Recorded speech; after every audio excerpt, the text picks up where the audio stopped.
Sir ఇప్పుడు మన హాస్పిటల్లో మార్నింగ్లో ఒక 6 డాక్టర్స్ ఉంటారా సార్ మొత్తంగా స్టాఫ్ ఇక్కడ మనకి డాక్టర్స్ అన్ని ఓపీస్ ఉంటాయి కదా. ఎన్ని ఉంటాయి సార్? ఓపీస్ ఉన్నాయి, జనరల్ మెడిసిన్ ఉంది, ఈఎన్టీ ఉంది, ఎన్ని ఉంటాయి? అన్నీ కలిపి ఎన్ని ఉంటాయి సార్? చెప్తాను, నేను చెప్తాను కదా. General medicine, ophthal, ENT, surgery, OBG and paediatric MCH ఉంటుంది. ఇక్కడ ఇది సైకియాట్రీ ఉంటుంది. ఈఎన్టీ ఉంటుందా సార్? ఈఎన్టీ ఉంది, డెంటల్ ఉంటుంది. ఎన్ని సార్? మొత్తం 10 మంది ఉన్నారు కదా సార్ ఇక్కడ. ఈ 10 మందిలో ఇక్కడ మార్నింగ్ నుంచి 9 నుంచి 4 వరకు ఉండాలా సార్?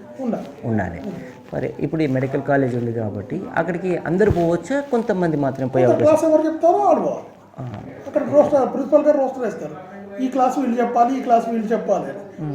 రోస్టర్ ప్రకారం వెళ్ళి క్లాస్ చెప్పొస్తారు. సో రోస్టర్ ప్రకారం 10 మంది పోతారా, 4-5 పోతారా? ఒక డిపార్ట్మెంట్ ఇద్దరు పోతారు. కానీ ఒక్కరోజు కూడా ఫుల్ టైం చేయరా సార్ ఇక్కడ?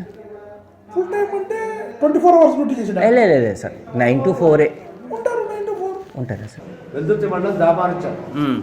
ఎందుకోసం వచ్చినావు? ఆటో నువ్వు వస్తుంది, ఇట్లా దమ్ము చేస్తలేదు. పొద్దున కూడా బతిలాడి చెప్పినాక ఇట్లా అయిందంటే అది ప్రైవేట్లో హైదరాబాద్ చూసుకుంటాను. డబ్బులు లేక మన విలేజ్ దగ్గర చూసుకుందాము. ఎన్ని గంటలకు వచ్చినావే? నేను 10 గంటలకు వచ్చిన పొద్దున. అక్కడ నుంచి ఇక్కడికి వచ్చా. ఇక్కడికి వచ్చినాక ఎక్స్ట్రా తీసుకొని రాపాలి. ఎక్స్ట్రా రైలు కడితే 12:30 1 గంటకు వచ్చిన. లంచ్ కానీ చెప్పి వెళ్ళిపోయారు.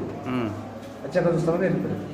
ఇప్పటికీ ఎవరైనా లేవు. 2:30 ఒక బండి లేదు.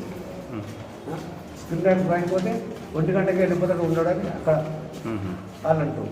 ఓకే, ఇప్పుడు మళ్ళీ వెళ్ళిపోయి మళ్ళీ ఊరికి పోయి మళ్ళీ వస్తావా?